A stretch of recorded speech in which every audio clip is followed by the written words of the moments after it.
This is पुरुज Anusuiya. आप देख रहे हैं एनसीईआरटी बाई प्रो।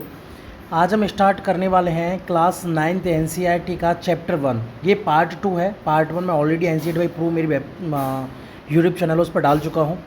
ठीक है, तो चैप्टर का नाम है हमारे चारों ओर के पदार्थ, मैटर इन आर सराउंडिंग्स। तो चैप्टर अपन स्टार्ट करते हैं, पदार्थ की अवस्था। ओके, तो अपने आसपास के पदार्थों को ध्यान से देखें, ये कितने प्रकार के होते हैं। हम पाते हैं कि पदार्थ अपने 3 रूपों में पाए जाते हैं। पहला जो होता है वो सॉलिड होता है, ठोस। दूसरा होता है लिक्विड, द्रव। और थर्ड होता है गैस। ठीक है, इसे हिंदी इंग्लिश दोनों में गैस बोला जाता है। पदार्थ की ये अवस्थाएं उसके कणों की विभिन्न विशेषताओं के कारण होती हैं। ठीक है, उनमें बहुत सारी कैरेक्टरिस्टिक्स पाए जाते हैं जिसकी वजह से उनमें ये फिजिकल प्रॉपर्टी हमें दिखाई देती है। कोई ठोस हो गया, कोई द्रव हो गया, कोई गैस हो गया। अब हम पदार्थ की 3 अवस्थाओं के गुणों का विस्तार से अध्ययन करेंगे। ठीक है, तो पहली हो गई ठोस अवस्था। क्रियाकलाप, निम्नलिखित वस्तुओं को एकत्रित करें। पेन हो गया, किताब, सुई, लकड़ी की छड़। ठीक है, जो हार्ड फील होती है वो ठोस होती है। ठीक है, इन वस्तुओं के चारों ओर पेंसिल घुमाकर उनके आकार का रेखा चित्र बनाइए। क्या इन सभी का निश्चित आकार, स्पष्ट सीमाएं तथा स्थिर आयतन है? इन पर हथौड़ा मारने, खींचने या गिराने से क्या होता है? क्या इनका एक दूसरे में मिश्रण संभव है? बल लगाकर इनको संपीड़ित करने का प्रयास करें, क्या इनका संपीड़न होता है? ठीक है, ये कई सारे क्वेश्चन हैं जिनके बारे में अपन डिस्कस करेंगे। तो उपरोक्त सभी उदाहरण ठोस के हैं, बिल्कुल सही बात है। ठीक है, ठोस का मतलब क्या है? जो हमें हार्ड फील होता है वो ठोस होता है। ठीक है, हम देख सकते हैं कि इन सभी का एक निश्चित आकार होता है, बिल्कुल एक प्रॉपर शेप होती है। जैसे कि रबड़ हो गया, शॉर्पनर हो गया, ठीक है, या पेंसिल हो गई, पेन हो गया, तो इन सबका एक प्रॉपर शेप होता है। ठीक है, ये बदलता नहीं रहता है, तो इनकी प्रॉपर शेप होता है, आकार होती है, स्पष्ट सीमाएं होती हैं। बिल्कुल सीमाएं होती हैं कि अगर कोई रेक्टेंगल है तो रेक्टेंगल ही रहेगा, कोई सर्कुलर में तो कोई सर्कुलर रहेगा, स्क्वायर शेप है स्क्वायर शेप रहेगा, जो भी इसकी शेप है। ठीक है, स्पायरल हो गया, जैसी भी इसकी शेप है वो सेम रहेगी। ठीक है, और स्थिर आयतन, आयतन उनका सेम रहेगा, आयतन चेंज नहीं होगा क्योंकि वो ठोस है, एक दूसरे से एकदम क्या बोलते हैं, काफ़ी मजबूत फोर्स के द्वारा अटैच रहते हैं, एक दूसरे से अट्रैक्ट रहते हैं, तो उनका आयतन स्थिर रहता है। ठीक है, यानी नगण्य संपीड़िता होती है। ठीक है, और उनमें जो संपीड़िता उनमें जो अगर उन्हें प्रेस किया जाए, जैसे कि स्पंज हुआ, स्पंज को अगर हम प्रेस करेंगे तो प्रेस हो जाएगा। ठीक है, फिर अपनी पोजीशन में आ जाएगा। ठीक है, उनमें बहुत ज़्यादा स्पेस है उसमें। ठीक है, बाह्य बल लगाने पर भी ठोस अपने आकार को बनाए रखते हैं, बिल्कुल सही बात है। ठीक है, बल लगाने पर ठोस टूट सकते हैं लेकिन इनका आकार नहीं बदलता, इसलिए ये दृढ़ होते हैं। क्योंकि अगर आप इन पर फोर्स लगाओगे तो ये ठोस जो है वो टूट सकते हैं लेकिन इनका आकार नहीं बदलेगा। ठीक है, स्प्रिंग हो गई, आपने स्प्रिंग को दबाया फिर अपनी पूरी पोजीशन पर आ जाएगी। ठीक है, अगर आपने स्प्रिंग को खींचा तो फिर से वो संपीड़ित हो जाएगी, उसी पोजीशन पर आ जाएगी, लेकिन सेम पोजीशन पर रहेगी वो। ठीक है, वो ज़्यादा फोर्स की वजह से उसकी शेप बदल सकती है। ठीक है, इसलिए ये दृढ़ होते हैं, ये ठोस। ठीक है, रबर बैंड को क्या माना जाए? क्या खींचकर इसका आकार बदला जा सकता है? बिल्कुल नहीं बदला जा सकता, बस उस टाइम के लिए बदलेगा जिस टाइम आपने खींचा है। क्या ये ठोस है? ओके, बिल्कुल हाँ, ठोस है। विभिन्न आकार के बर्तनों में रखने पर चीनी और नमक उन्हीं बर्तनों के आकार ले लेते हैं, तो क्या ये ठोस हैं? बिल्कुल ठोस हैं, क्योंकि ये आकार उनका नहीं ले रही है। एक पर्टिकुलर चीनी का जो दाना होता है उसका साइज़ होता है। ठीक है, अलग अलग आपने मिला लिया तो इसका मतलब ये नहीं है कि वो सारे मिल के चीनी हुई, नहीं। एक पर्टिकुलर छोटा सा जो दाना होता है वो चीनी का दाना, वो ठोस है। ठीक है, स्पंज क्या है? यह ठोस है लेकिन फिर भी इसका संपीड़न संभव है। क्यों? क्योंकि इसमें बीच में बहुत ज़्यादा स्पेस होता है, तो उसमें क्या एयर बढ़ जाती है। जैसे ही उसको दबाया तो एयर बाहर निकल जाती है, तो वो दब जाता है। जैसे हमने फ्री छोड़ा तो वो फिर से उसी स्टेज में आ जाएगा, एयर उसमें फिर से बढ़ जाएगी। ठीक है, तो स्पंज भी जो है वो ठोस है। ये सभी ठोस ही हैं क्योंकि बाह्य बल लगाने पर रबड़ बैंड का आकार बदलता है और बल हटाने पर यह पुनः अपने मूल आकार में आ जाता है। अत्यधिक बल लगाने पर यह टूट जाता है, बिल्कुल ज़्यादा फोर्स लगाए तो टूट जाएगा लेकिन वही शेप में आ जाएगा। ठीक है, अगर ज़्यादा फोर्स नहीं लगा तो। चाहे हम शर्करा या नमक को अपने हाथ में लें या किसी प्लेट पर या जार में रखें, इनकी क्रिस्टलों के आकार नहीं बदलते। क्रिस्टलों के आकार के इन द सेंस जो छोटा सा साइज होता है उसका, वो नहीं बदलेगा। ठीक है, ढेर सारी चीनी मिला ली तो इसका ये मतलब नहीं है कि आप उसकी शेप चेंज कर दो। एक पर्टिकुलर क्रिस्टल, एक टुकड़ा, छोटा टुकड़ा जो होता है उसकी बात की जा रही है। स्पंजों में बहुत छोटे छिद्र होते हैं, इनमें वायु का समावेश होता है। जब हम इसे दबाते हैं तो वे वायु बाहर निकल जाती है, जब करते हैं तो वायु बाहर निकल जाती है संपीड़न करने पर, तो इसका संपीड़न संभव है। ठीक है, नेक्स्ट क्रियाकलाप द्रव अवस्था स्टार्ट हो गई। ठीक है, तो नेक्स्ट क्रियाकलाप इसका द्रव अवस्था का, निम्नलिखित वस्तुओं को एकत्रित करें। जल, खाना पकाने का तेल, दूध, जूस, शीतल पेय, विभिन्न आकार के बर्तन। प्रयोगशाला के एक मापक सिलेंडर की सहायता से इन बर्तनों में 50 ml का निशान लगा लें। इन द्रवों को फर्श पर डालने पर क्या होगा, फैल जाएंगे। किसी एक द्रव का 50 ml माप कर विभिन्न बर्तनों में क्रमशः एक एक करके डालें। क्या प्रत्येक बार आयतन एक समान रहता है? बिल्कुल नहीं। एक बार आपने ग्लास में डाला, एक बार आपने बीकर में डाला, एक बार आपने परख नाली में डाला, एक बार आपने बॉल में डाला, ठीक है। तो जिसमें डालोगे उसकी शेप ले लेगा वो। क्या द्रव का आकार समान होता है? बिल्कुल नहीं, बिल्कुल नहीं होता आकार समान, सॉरी, ठीक है। आकार बिल्कुल सेम नहीं था, वो जिस भी उसमें डालोगे उसी की आकृति ले लेगा ये, ठीक है। ओ सॉरी यार, आयतन एक समान होता है एक्चुअली, सॉरी, आकार का मिस्टेक हो गया था। आयतन एक्चुअली एक समान होता है और आकार जो होता है वो इसका अलग अलग हो जाता है। द्रव को एक बर्तन से दूसरे बर्तन में उड़ेलने पर क्या आसानी से बहता है? बिल्कुल सही बात है, बिल्कुल बहेगा ये, क्योंकि इसकी प्रॉपर्टी होती है बहने की, ठीक है। ये लिक्विड होता है, ये कम अटैच्ड होते हैं, इसके एटम्स जो होते हैं एक दूसरे से, मॉलिक्यूल्स जो होते हैं वो, ठीक है। प्रेशर से हम पाते हैं कि द्रव का आकार नहीं लेकिन आयतन निश्चित होता है। हाँ, द्रव का आकार जो है वो बदलता रहता है, आयतन निश्चित होता है। सॉरी फॉर दिट, वो थोड़ा मतलब माइंड स्लिप हो गया था, मतलब माइंड में मुझे अपन द्रव अवस्था, ठीक है। इसका क्रियाकलाप देखते हैं। जल, खाना पकाने का तेल, दूध, जूस, शीतल पेय, ठीक है, सभी लिक्विड है, ये द्रव में सारे। द्रव और द्रव्य में अंतर होता है। एक होता है द्रव, ठीक है, जो ये लिख रहा है, और एक होता है द्रव्य।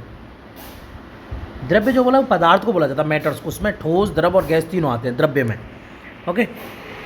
ये कि थोड़ा कन्फ्यूजन रहता है। तो विभिन्न आकार के बर्तन लें, प्रयोगशाला के एक मापक सिलेंडर की सहायता से इन बर्तनों में 50 ml पर निशान लगा लें, ठीक है। इन द्रवों को फर्श पर डालने पर क्या होगा, बहते चले जाएंगे, बह जाएंगे, ठीक है, फैल जाएंगे चारों तरफ। किसी एक द्रव का 50 ml माप लेकर विभिन्न बर्तनों में डालो, तो वो अलग अलग शेप ले लेगा उसकी। आपने टेस्टी में डाला तो उसका, बीकर में डाला उसकी शेप ले लेगा, ग्लास में डाला, बोल में डाला, जिसमें भी आप डालोगे उसकी शेप ले लेगा। क्या प्रत्येक बार आयतन एक समान रहता है? बिल्कुल, आयतन तो एक समान रहेगा इनका, क्योंकि आयतन जो है पर्टिकुलर है। लेकिन द्रव का आकार एक समान रहता है क्या? बिल्कुल नहीं रहता। आयतन नहीं बदलेगा लेकिन आकार बदलेगा, हर बार बदलेगा। जिस भी बर्तन में आप डालोगे उसकी शेप ले लेगा। द्रव को एक बर्तन से दूसरे बर्तन में उड़ेलने पर क्या ये आसानी से बहता है? बिल्कुल सही बात है, ईजिली चला जाएगा ये। प्रेक्षण से हम पाते हैं कि द्रव का आकार नहीं लेकिन आयतन निश्चित होता है। आकार तो बदलता रहता है लेकिन आयतन नहीं बदलता। जिस बर्तन में हम इन्हें रखा जाए तो ये उसी का आकार ले लेते हैं, बिल्कुल सही बात है। द्रवों में बहाव होता है, बिल्कुल सही बात है, और इनका आकार बदलता है, इसलिए दृढ़ नहीं लेकिन तरल होते हैं।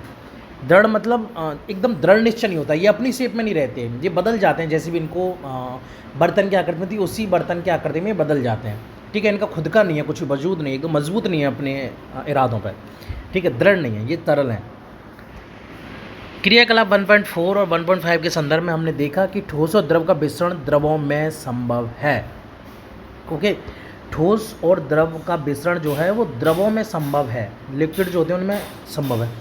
वातावरण की गैसें मिश्रित होकर जल में घुल जाती हैं, बिल्कुल सही बात है। आपने जो वाटर पीते हैं हम, उसमें बहुत सारी गैसेस वगैरह रहती है, जो लिक्विड रहता है ये गैसें विशेषतः ऑक्सीजन, कार्बन डाइऑक्साइड जलीय जंतु और पौधों के लिए अनिवार्य हैं, बिल्कुल सही बात है, ठीक है। जैसे कि समुद्र का एग्जाम्पल ले लो या किसी नदी नाले झरने का एग्जाम्पल ले लो, तो उसमें जो भी उसमें जीव पाए जाते हैं, जलीय जीव पाए जाते हैं, वो ऑक्सीजन कहाँ से लेंगे? वो पानी से लेते हैं डायरेक्टली ऑक्सीजन, ठीक है। और भी कई सारी गैसेस वगैरह होती हैं, इंपॉर्टेंट गैसेस वगैरह, तो ये सारी क्या है कि पानी में या लिक्विड में घुल ही रहती हैं गैसेस, इस वजह से हो पाता है ये, ठीक है। अगर लिक्विड में गैसेस नहीं घुल पाएँ तो जल में जीवन संभव नहीं हो पाए। भाई समुद्र में बिल्कुल तलहटी तक रहते हैं जानवर जो होते हैं या जीव जो होते हैं, जल समुद्री जीव, अगर वहाँ तक अगर वाटर में या लिक्विड में गैस नहीं घुलेगी तो उनके लिए ऑक्सीजन मिलेगी नहीं, तो उन्हें सतह पर आना पड़ेगा, तो सब सतह पर तैरते रहेंगे, नीचे कोई नहीं मिलेगा। लेकिन ऐसा नहीं होता है, ठीक है। सभी जीवधारी अपने जीवन निर्माण के लिए श्वास लेते हैं, बिल्कुल सही बात है, ठीक है। ऑक्सीजन, इवन पेड़ भी जो होते हैं वो श्वसन करते हैं ऑक्सीजन के द्वारा, उनको भी श्वसन के लिए ऑक्सीजन की ज़रूरत है। ये नहीं कि कार्बन डाइऑक्साइड की, नहीं, कार्बन डाइऑक्साइड वो रिलीज़ करते हैं, ठीक है, सॉरी, हाँ, श्वसन जब करेंगे तो वो कार्बन डाइऑक्साइड रिलीज़ करेंगे लेकिन लेंगे ऑक्सीजन ही। लेकिन फोटोसिंथेसिस की एक अलग प्रोसेस होती है, क्योंकि वो उनकी मेटाबॉलिक प्रोसेस होगी। मेटाबॉलिक के प्रोसेस का मतलब है कि वो उनकी शरीर की ज़रूरत के हिसाब से क्या है, तो शरीर की ज़रूरत के हिसाब से जब वो श्वसन करेंगे तो ऑक्सीजन लेंगे, लेकिन वापस में क्या देंगे? वो कार्बन डाइऑक्साइड ही निकालेंगे, वो भी हमारी तरह बिल्कुल सेम प्रोसीजर है, ठीक है। लेकिन अगर फोटोसिंथेसिस करेंगे तो वो उनकी फिजियोलॉजिकल प्रोसेस हो गई। तो फोटोसिंथेसिस जब वो करेंगे तो उसमें क्या होगा कि वो ऑक्सीजन रिलीज़ करेंगे और कार्बन डाइऑक्साइड को ऑक्सीजन बनाने के लिए या फिर भोजन बनाने के लिए यूज़ में लेंगे वो, ठीक है। तो इस बात का ध्यान रखना है कि श्वसन के लिए पेड़ पौधे भी ऑक्सीजन का उपयोग करते हैं। ये नहीं कार्बन डाइऑक्साइड ले रहे हैं उसी से श्वसन कर रहे हैं, नहीं, कार्बन डाइऑक्साइड श्वसन होगा ही नहीं। जलीय जंतु जल में घुली ऑक्सीजन के कारण श्वास लेते हैं, बिल्कुल सही बात है। अगर जल में घुली ऑक्सीजन नहीं होगी तो वो श्वास नहीं ले पाएंगे। इस तरह से हम निष्कर्ष पर पहुंचते हैं कि द्रव में ठोस, द्रव में गैस, तीनों का मिश्रण संभव है। क्योंकि द्रव में द्रव तो हो ही जाता है, क्योंकि वो खुद ही द्रव है। पानी मिलाओगे मिल जाएगा। पानी में आपने नमक या चीनी घोली, वो भी घुल जाएगी, ठीक है, तो ठोस घुल गया। अब गैस, ऑक्सीजन, नाइट्रोजन वगैरह ये एक्सेट्रा जितनी भी गैस हैं वाटर में इजीली घुल जाती हैं, ठीक है, आप भी घुलोगे तो भी घुल जाएगी। ठोसों की अपेक्षा द्रवों में विसरण की दर अधिक होती है, ठीक है, ठोस में कम होती है लेकिन द्रवों में विसरण की दर ज़्यादा होती है। ऐसा इसलिए है क्योंकि द्रव अवस्था में पदार्थ के कण स्वतंत्र रूप से गति करते हैं। ठोस की अपेक्षा द्रव के कण में रिक्त स्थान भी अधिक होता है। भाई ठोस में रिक्त स्थान कम रहेगा लेकिन जो द्रव होते हैं उसमें रिक्त स्थान ज़्यादा होता है क्योंकि कम अटैच रहते हैं एक दूसरे से। गैस अवस्था, ये थर्ड स्टेज है, गैसीय अवस्था। आपने कभी उस गुब्बारे पर ध्यान दिया है जो गैस के एक सिलेंडर से बहुत सारे गुब्बारों में हवा भरता है? बिल्कुल सही बात है, वो छोटा सा सिलेंडर होता है लेकिन कई सारे गुब्बारों में हवा भर देता है क्योंकि थोड़ी सी हवा चाहिए गुब्बारे को फूलने के लिए। और सिलेंडर तो मजबूत होता है तो उसमें काफ़ी सारी एयर भरी होती है एकदम हाई प्रेशर में। उससे पता लगाइए कि एक सिलेंडर से वह कितने गुब्बारे भरता है, उससे पूछिए कि सिलेंडर में कौन सी गैस है, ठीक है। 100 ml की 3 सिरिंज लें, उनके सिरे को रबर के कॉर्क से बंद कर दें जैसा चित्र 1.4 में दिखाया गया है। सभी सिरिंजों के पिस्टन को हटा लें। पहले सिरिंज में हवा भरने दें, दूसरी में जल और तीसरे में चौक के टुकड़े भर दें। पिस्टन को वापस सिरिंज में लगाएं। सिरिंज के पिस्टन की गतिशीलता आसान करने के लिए उस पर थोड़ी वैसलीन लगा दें। अब पिस्टन की सिरिंज में डालकर संपीड़ित करने की कोशिश करें तो क्या होता है, जो गैस रहेगी वो ईजिली प्रेस हो जाएगा, कंप्रेस हो जाएगा गैस वाले में। लिक्विड वाले में थोड़ा और टाइटली होगा और ठोस वाले में तो बिल्कुल जम जाएगा वो, ठीक है। आपने क्या देखा, किस स्थिति पिस्टन आसानी से अंदर चला गया? अपने प्रेक्षण से आपने क्या अनुमान लगाया? हमने देखा कि ठोस एवं द्रवों की तुलना में गैसों की कंप्रेशन काफ़ी अधिक होती है, ठीक है। गैस ईजिली जो है कंप्रेस हो जाती है।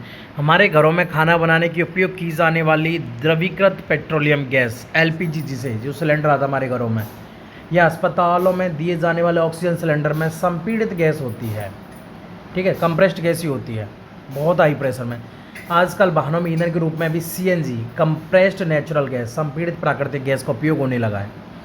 संपीड़ित काफ़ी अधिक होने के कारण गैस के अत्यधिक आयतन को एक कम आयतन वाले सिलेंडर में संपीड़ित किया जा सकता है, क्योंकि ये संपीड़ितता का गोड़ी है उसका, जिसकी वजह से हम कितनी भी गैस को, मतलब बहुत सारी गैस की मात्रा को हम एक छोटे से सिलेंडर में संपीड़ित कर सकते हैं, स्टोर कर सकते हैं एवं आसानी से एक स्थान से दूसरे स्थान पर भेजा जा सकता है। सिलेंडर इसका सबसे बेस्ट एग्जांपल है। अपन सिलेंडर लेने जाते हैं या फिर किसी के घर पे भी सिलेंडर आता है तो सिलेंडर वाला लेके आता है तो उसमें 15 लीटर गैस होती है, ठीक है, जो सिलेंडर होता है वो। और 15 लीटर गैस अगर खुले में छोड़ दे तो बहुत बड़ा आयतन हो जाता है, बहुत बड़ा, लेकिन उसे कंप्रेस्ड करके भरा जाता है उसे, ठीक है, तो वो एक लिक्विड में बदल जाती है। हमारी नाक तक पहुंचने वाली गंध से बिना रसोई में प्रवेश किए हम जान सकते हैं कि क्या पकाया जा रहा है, क्योंकि उसमें से स्मेल निकलती, गैस निकलती है, ठीक है। आप जो भी सब्ज़ी बनाओगे तो उसमें क्या स्मेल छोड़ता है, गंध छोड़ता है, जो हमारी नाक तक पहुंचती है और हमें हाँ फील होता है कि हाँ खाना बन गया। गंध हम तक कैसे पहुंचती है? खाने की गंध के कण वायु में मिल जाते हैं, बिल्कुल सही बात है, और रसोई से फैलकर हम तक पहुंच जाते हैं, एयर के द्वारा जो है हम तक आ जाते हैं। या गंध के कण और दूर भी जा सकते हैं।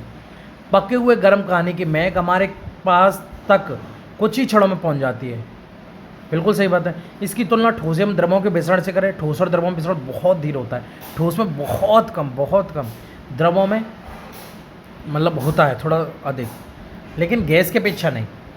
कणों की तेज गति और अत्यधिक रिक्त स्थान के कारण गैसों का अन्य गैसों में मिश्रण बहुत तीव्रता से होता है, ठीक है, बहुत ईजिली जो है वो हो जाते हैं।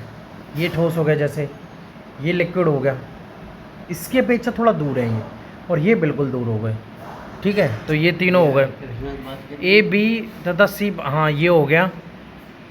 गैसीय अवस्था में कणों की गति अनियमित और अत्यधिक तीव्र होती है, बिल्कुल सही बात है। यह अनियमित गति के कारण ये कण आपस में एवं बर्तन की दीवारों से टकराते हैं। इस अनियमित गति के कारण ये कण आपस में एवं बर्तन की दीवारों से टकराते हैं, बिल्कुल सही बात है, क्योंकि उनमें रैंडम गति पाई जाती है, यादृच्छिक जिसे बोला जाता है, ठीक है, रैंडम गति पाई जाएगी तो ये बर्तन की दीवार से टकराएंगे। बर्तन की दीवार पर गैस कण द्वारा प्रति इकाई क्षेत्र पर लगे बल के कारण गैस का दबाव बनता है। भाई गैस का दबाव कैसे बनेगा, वो जितना प्रेशर उसकी बर्तन की दीवार पर लगाएंगे वो गैस का दबाव होता है। ठीक है, ओके, तो चलो आगे की चर्चा हम अगले पार्ट में करते हैं। Thank you.